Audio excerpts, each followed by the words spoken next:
70살 김순자 할머니는 설거지를 하다 말고 고개를 들었습니다. 초인종 소리가 낯설게 느껴졌습니다. 요즘 같은 시대에 누가 찾아오겠습니까?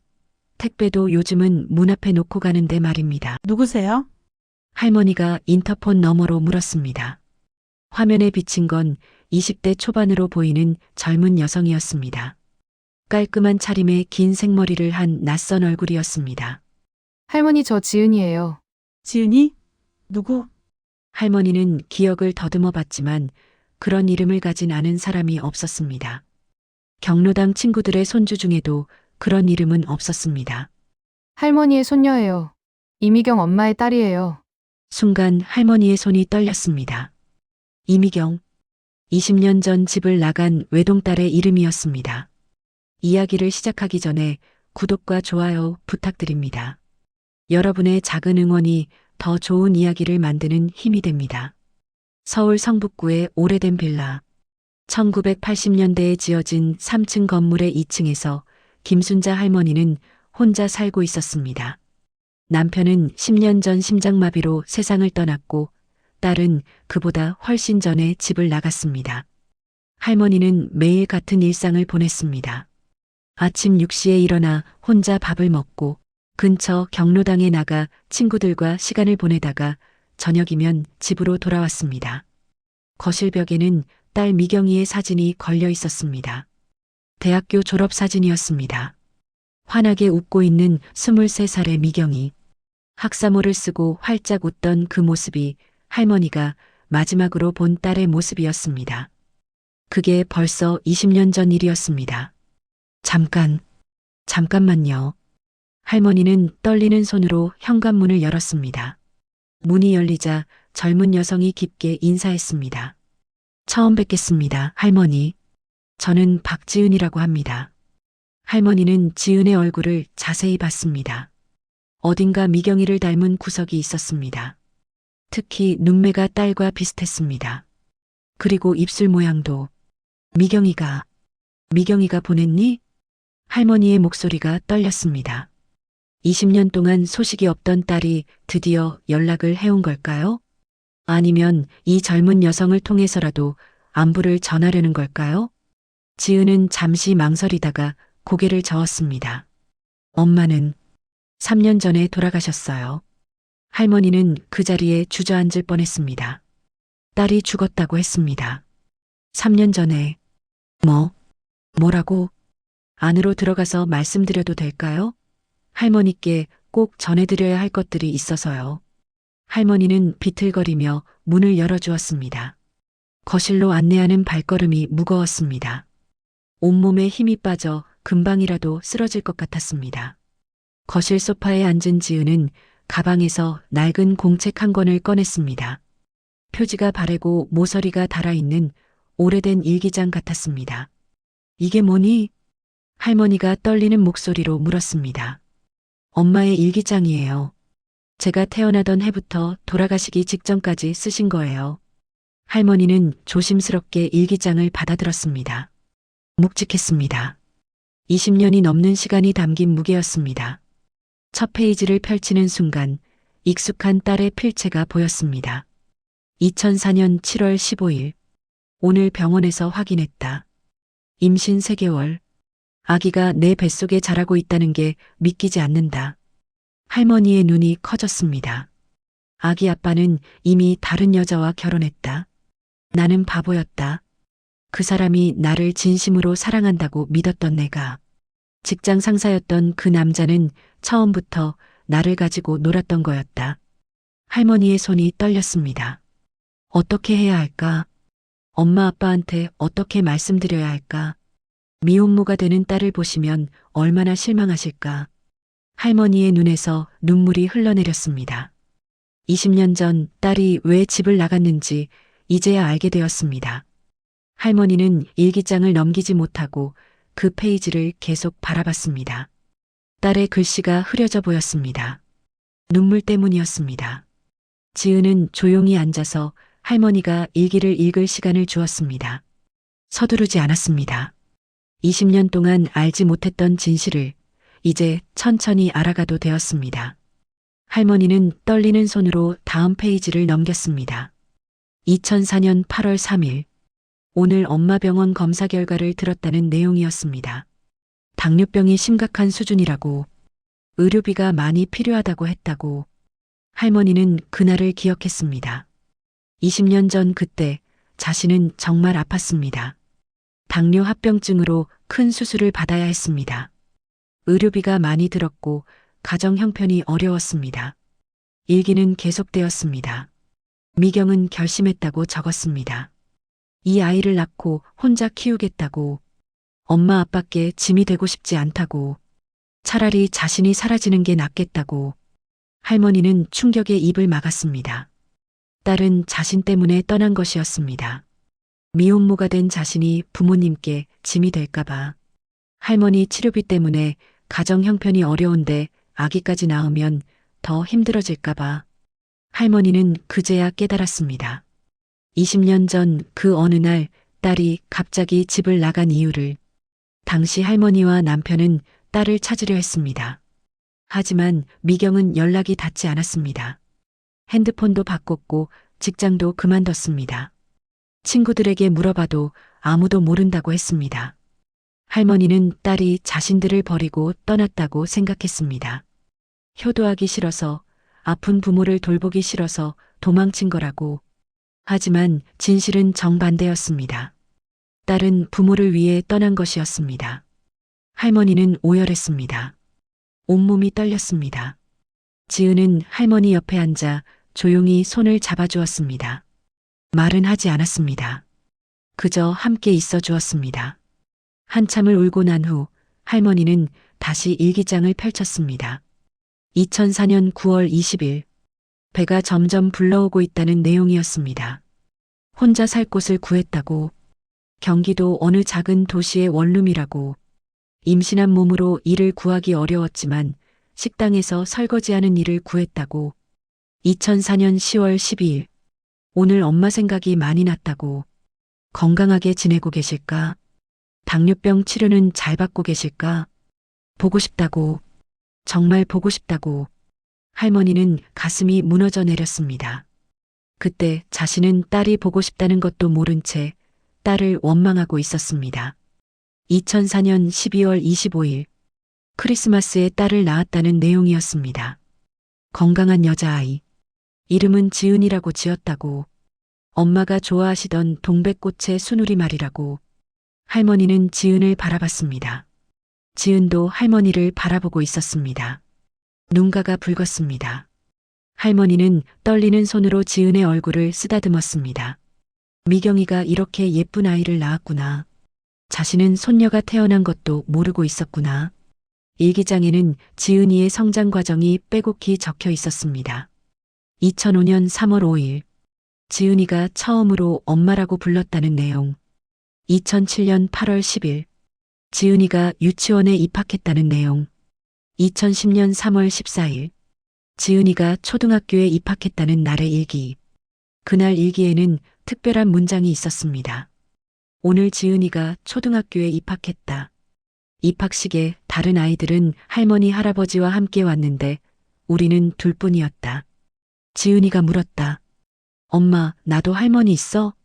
대답하지 못했다고 미경은 적었습니다. 미안하다고. 엄마, 제 잘못으로 지은이에게 할머니의 사랑을 받을 기회를 빼앗았다고. 할머니는 일기장을 가슴에 안았습니다. 미경이는 평생 자신을 그리워하며 살았습니다. 미안해하며 살았습니다. 하지만 끝까지 연락하지 않았습니다.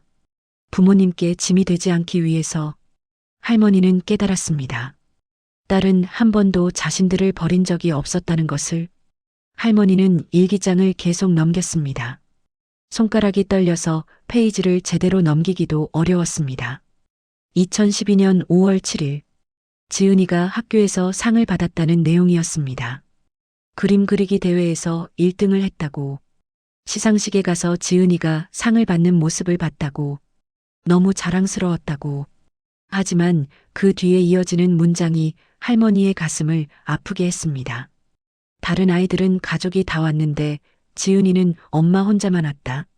지은이가 상장을 받고 내려올 때 다른 아이들처럼 할머니, 할아버지가 있었으면 얼마나 좋았을까. 미경이는 그날도 엄마를 그리워하고 있었습니다. 2015년 11월 3일, 지은이가 중학교에 입학했다는 내용이었습니다. 공부도 잘하고 착하게 잘하고 있다고. 하지만 가끔 친구들이 할머니, 할아버지 이야기를 할 때면 지은이가 슬퍼한다고. 그럴 때마다 미경이는 미안했다고 일기에 적었습니다. 2018년 2월 28일, 지은이가 고등학교를 졸업했다는 내용이었습니다. 그리고 대학교에 합격했다고. 장학금까지 받았다고. 미경이는 그날 일기에 이렇게 썼습니다. 엄마, 지은이가 대학생이 됐어요. 제가 엄마께 효도는 못했지만 지은이는 정말 잘 키웠어요. 자랑스러워해 주세요. 할머니는 눈물을 닦았습니다. 딸이 혼자서 얼마나 힘들게 아이를 키웠을까. 미혼모로 살아가며 얼마나 많은 편견과 차별을 견뎌냈을까. 지은이 조용히 말했습니다. 엄마는 3가지 일을 했다고. 낮에는 식당에서, 저녁에는 편의점에서, 주말에는 청소 일을 했다고. 힘들었지만 지은이를 위해서라면 무엇이든 할 수 있었다고 엄마는 말씀하셨다고. 할머니는 고개를 떨구었습니다. 딸이 그렇게 고생하는 동안 자신은 딸을 원망하고 있었습니다. 지은은 가방에서 작은 상자를 꺼냈습니다. 할머니는 그 상자를 보는 순간 숨이 멎었습니다. 오래된 금반지가 들어 있었습니다. 할머니가 미경이에게 줬던 바로 그 반지였습니다. 할머니는 떨리는 손으로 반지를 집어들었습니다. 세월의 흔적이 묻어 있었지만 여전히 빛나고 있었습니다. 그 반지는 할머니의 어머니, 그러니까 미경이의 외할머니에게서 물려받은 가족의 유일한 유산이었습니다. 할머니는 미경이가 대학교를 졸업하던 날 그 반지를 선물했습니다. 우리 집안의 여자들이 대대로 물려받는 거라고. 이제 내 차례라고. 지은이 말했습니다. 엄마는 이 반지를 평생 간직하셨다고. 아무리 힘들어도 팔지 않으셨다고. 이게 할머니와의 마지막 연결고리라고 하시면서 할머니는 반지를 가슴에 안으며 울었습니다. 딸은 반지 하나에 자신의 모든 그리움을 담아 살았던 것입니다. 지은은 일기장의 뒷부분을 펼쳤습니다. 2020년 1월 1일, 새해 첫날의 일기였습니다. 새해가 밝았다. 지은이가 이제 20살이 됐다. 정말 빨리도 컸다. 어제 지은이가 성인식 사진을 찍었다. 한복을 입은 모습이 너무 예뻤다. 사진을 보니까 엄마 생각이 났다. 엄마도 나를 이렇게 예쁘게 키워주셨는데 나는 효도 한번 제대로 못하고 떠나버렸다. 미안하다. 정말 미안하다. 할머니는 일기장을 덮었습니다. 더 이상 읽을 수가 없었습니다. 딸은 평생 미안해하며 살았습니다. 평생 그리워하며 살았습니다. 하지만 끝까지 돌아오지 않았습니다. 부모에게 짐이 되지 않기 위해서 지은이 마지막 페이지를 펼쳤습니다. 2021년 11월 10일 병원에서 말기암 진단을 받았다는 내용이었습니다. 6개월 정도 남았다고. 지은이에게 아직 말하지 못했다고. 그리고 마지막 문장. 엄마, 제가 곧 엄마 곁으로 갑니다. 그동안 효도하지 못해서 죄송했습니다. 지은이를 부탁드립니다. 제가 못다한 효도 지은이가 대신해줬으면 합니다. 할머니는 일기장을 가슴에 안고 오열했습니다. 딸은 죽는 순간까지 자신을 생각하고 있었습니다. 할머니는 한참을 울었습니다. 20년 동안 쌓였던 오해와 그리움, 후회가 한꺼번에 터져나왔습니다. 지은은 조용히 할머니 곁에 앉아 있었습니다. 할머니의 등을 토닥여주며 함께 눈물을 흘렸습니다. 시간이 얼마나 흘렀을까요? 창밖으로 해가 기울기 시작했습니다. 할머니는 눈물을 닦고 금반지를 다시 들여다봤습니다. 반지 안쪽에는 작은 글씨가 새겨져 있었습니다. 영원한 사랑. 할머니의 어머니가 새겨 넣은 글씨였습니다. 그리고 그 옆에 또 다른 글씨가 있었습니다. 세월에 닳아 거의 보이지 않았지만 자세히 보니 미경이라는 이름이 새겨져 있었습니다. 미경이가 스스로 새긴 것이었습니다.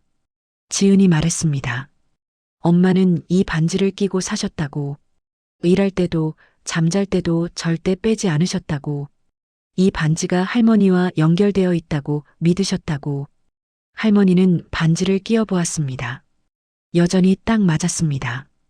20년 전에도 지금도. 지은은 가방에서 사진 몇 장을 꺼냈습니다. 첫 번째 사진은 갓난아기를 안고 있는 미경이의 모습이었습니다. 20년 전 모습 그대로였습니다. 피곤해 보였지만 환하게 웃고 있었습니다. 두 번째 사진은 유치원생이 된 지은이와 미경이었습니다. 둘이 꼭 안고 웃고 있었습니다. 세 번째 사진은 초등학교 입학식 날이었습니다. 지은이가 책가방을 메고 활짝 웃고 있었고 미경이가 옆에서 딸을 자랑스럽게 바라보고 있었습니다. 할머니는 사진을 하나하나 들여다봤습니다. 손녀의 성장 과정을 이제야 보게 되었습니다. 네 번째 사진은 중학교 졸업식이었습니다. 지은이가 훌쩍 커 있었습니다. 다섯 번째 사진은 고등학교 졸업식이었습니다. 이제는 완전히 어른이 된 모습이었습니다. 그리고 마지막 사진. 병원 침대에 누워있는 미경이의 모습이었습니다. 많이 야윈 모습이었습니다. 하지만 여전히 웃고 있었습니다. 그리고 손에는 금반지를 끼고 있었습니다. 지은이 조용히 말했습니다. 이건 엄마가 돌아가시기 일주일 전에 찍은 사진이라고. 그날 엄마가 당부하셨다고. 엄마는 지은에게 말했다고 합니다. 자신이 죽으면 꼭 할머니를 찾아가라고. 그리고 이 반지를 돌려드리라고. 할머니께 용서를 구하라고. 할머니는 고개를 저었습니다. 용서는 자신이 구해야 했습니다. 딸이 그렇게 힘들어하는데 몰랐던 자신이. 딸이 보고 싶어 하는데 찾지 못한 자신이. 지은이 계속 말했습니다. 엄마는 마지막 순간까지 할머니를 원망하지 않으셨다고. 오히려 자신이 불효자라고 하셨다고. 아픈 부모님을 두고 떠난 자식이라고. 할머니의 눈에서 다시 눈물이 흘렀습니다. 지은은 또 다른 봉투를 꺼냈습니다. 엄마가 돌아가시기 전에 쓴 편지라고 했습니다. 할머니는 떨리는 손으로 편지를 펼쳤습니다. 엄마에게. 이 편지를 읽고 계신다면 제가 이미 세상을 떠났다는 뜻이겠죠. 죄송합니다. 마지막까지 효도하지 못해서. 20년 전 그날 저는 엄마 아빠께 짐이 되고 싶지 않아서 떠났습니다. 미혼모가 된 제가 부끄러웠고 아픈 엄마를 더 힘들게 할까봐 두려웠습니다. 하지만 지금 생각하면 그게 가장 큰 불효였던 것 같습니다. 엄마를 보고 싶었습니다. 정말 많이 보고 싶었습니다. 지은이를 키우면서 매일 엄마 생각을 했습니다. 엄마는 나를 어떻게 키우셨을까? 나도 엄마처럼 좋은 엄마가 될 수 있을까? 지은이는 정말 착하게 자랐습니다. 엄마를 닮아서 그런가 봅니다. 부디 지은이를 받아주세요. 제가 엄마께 드리지 못한 사랑, 지은이가 대신 드릴 수 있게 해주세요. 사랑합니다, 엄마. 평생 사랑했습니다. 미경 올림. 할머니는 편지를 가슴에 안았습니다. 딸은 끝까지 자신을 사랑했습니다. 끝까지 그리워했습니다. 그리고 이제 손녀를 통해 다시 만나게 된 것입니다. 그날 저녁 지은은 할머니 집에 머물렀습니다. 할머니는 20년 만에 처음으로 누군가를 위해 저녁을 차렸습니다. 손이 떨렸지만 정성껏 준비했습니다. 된장찌개, 김치찌개, 계란말이, 미경이가 좋아하던 음식들이었습니다. 식탁에 마주 앉은 두 사람은 조용히 밥을 먹었습니다. 오랜 침묵 끝에 지은이 먼저 입을 열었습니다. 할머니, 제가 할머니 곁에 있어도 될까요? 엄마 대신 할머니를 모시고 싶어요. 할머니는 지은의 손을 꼭 잡았습니다. 눈물이 또 흘렀지만 이번에는 슬픔만이 아니었습니다. 감사함이었습니다.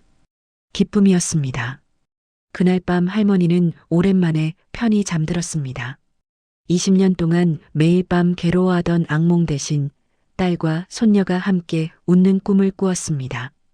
다음 날 아침 지은은 할머니보다 먼저 일어나 아침을 준비했습니다. 식탁에는 따뜻한 밥과 된장국, 그리고 정갈하게 차려진 반찬들이 놓였습니다. 할머니가 첫 술을 뜬 순간 놀랐습니다. 이 맛, 미경이의 손맛이었습니다. 지은이 조용히 말했습니다. 엄마가 가르쳐 주셨다고. 엄마는 할머니의 요리를 똑같이 따라 하셨다고. 그리고 그걸 지은에게 가르쳐 주셨다고. 할머니는 밥을 먹으며 울었습니다. 20년 만에 느껴보는 딸의 사랑이었습니다. 그날 이후 지은은 매주 주말마다 할머니를 찾아왔습니다. 처음에는 어색했습니다. 20년의 공백은 쉽게 메워지지 않았습니다. 하지만 시간이 지나면서 두 사람은 진짜 가족이 되어 갔습니다. 지은은 할머니에게 엄마의 이야기를 들려주었습니다. 자신을 키우며 엄마가 했던 말들, 엄마가 좋아하던 것들, 엄마의 습관들. 할머니도 지은에게 미경이의 어린 시절을 이야기해 주었습니다. 장롱 깊숙한 곳에 보관해 두었던 미경이의 사진들을 꺼내서 함께 봤습니다. 어느 토요일 오후 할머니는 지은을 데리고 한 곳에 갔습니다. 경기도 외곽의 작은 공원 묘지였습니다. 미경이가 잠들어 있는 곳이었습니다. 할머니는 딸의 묘 앞에 무릎을 꿇었습니다. 20년 만에 찾아온 어머니였습니다. 미경아, 엄마가 늦었다. 할머니의 목소리가 떨렸습니다. 내가 이렇게 힘들게 살았는데 몰랐어. 내가 나를 그리워했는데 찾지 못했어. 할머니는 묘비를 쓰다듬었습니다. 미안하다. 정말 미안하다. 하지만 고맙다. 지은이를 이렇게 훌륭하게 키워줘서. 지은도 엄마의 묘 앞에 앉았습니다. 엄마, 저 잘 지내고 있어요. 할머니 만났어요. 할머니가 정말 좋은 분이세요. 지은의 목소리도 떨렸습니다. 엄마가 그렇게 보고 싶어 하시던 할머니를 이제야 만났어요. 늦었지만 괜찮아요. 이제부터라도 잘할게요. 두 사람은 한참을 그렇게 앉아 있었습니다. 바람이 불었습니다. 따뜻한 봄바람이었습니다. 할머니는 그 바람 속에서 딸의 목소리를 들은 것 같았습니다. 고맙다고, 사랑한다고. 그날 이후 할머니의 삶이 변했습니다. 경로당 친구들에게 손녀 이야기를 자랑했습니다. 지은이가 주말에 와서 해준 음식 이야기, 함께 본 영화 이야기. 친구들은 할머니가 달라진 것을 알았습니다. 20년 동안 굳어있던 얼굴에 웃음이 돌아왔습니다. 1년 후 지은은 할머니와 함께 살기로 했습니다. 할머니 혼자 두면 걱정된다고. 그리고 자신도 가족이 필요하다고. 지은의 짐이 할머니 집으로 옮겨졌습니다. 미경이가 썼던 방에 지은의 물건들이 채워졌습니다. 할머니의 집은 다시 생기를 되찾았습니다. 아침마다 지은이 만든 밥 냄새가 집안을 가득 채웠습니다. 저녁이면 함께 TV를 보며 웃었습니다. 주말이면 시장에 함께 가서 장을 봤습니다. 평범한 일상이었습니다. 하지만 할머니에게는 20년 만에 되찾은 행복이었습니다.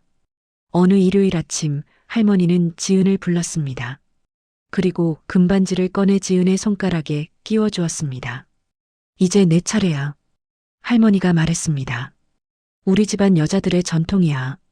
할머니가 엄마에게, 엄마가 너에게, 그리고 언젠가 내가 내 딸에게. 지은은 반지를 바라봤습니다. 햇살에 반짝이는 금반지, 세대를 넘어 이어져 온 사랑의 증표였습니다. 할머니, 저 잘할 수 있을까요? 지은이 조심스럽게 물었습니다. 할머니는 지은을 끌어안았습니다. 넌 이미 잘하고 있어. 엄마를 닮아서 그래. 그날 저녁 두 사람은 거실에 앉아 오래된 앨범을 봤습니다. 미경이의 어린 시절 사진, 지은이의 성장 사진들이 한데 모였습니다. 할머니는 비어있던 앨범 페이지에 새로운 사진들을 붙이기 시작했습니다. 할머니와 지은이 함께 찍은 사진들이었습니다. 빈 페이지가 하나씩 채워졌습니다. 20년의 공백이 새로운 추억으로 메워지고 있었습니다. 창밖으로 저녁 노을이 붉게 물들었습니다. 할머니와 손녀는 소파에 나란히 앉아 그 노을을 바라봤습니다. 두 사람의 손가락에는 똑같은 금반지가 빛나고 있었습니다. 세대를 넘어 이어지는 사랑처럼. 그리고 그들의 미소 속에는 미경이도 함께 있는 것 같았습니다. 이야기가 마음에 드셨다면 구독과 좋아요 부탁드립니다. 여러분의 소중한 사연도 댓글로 남겨주세요.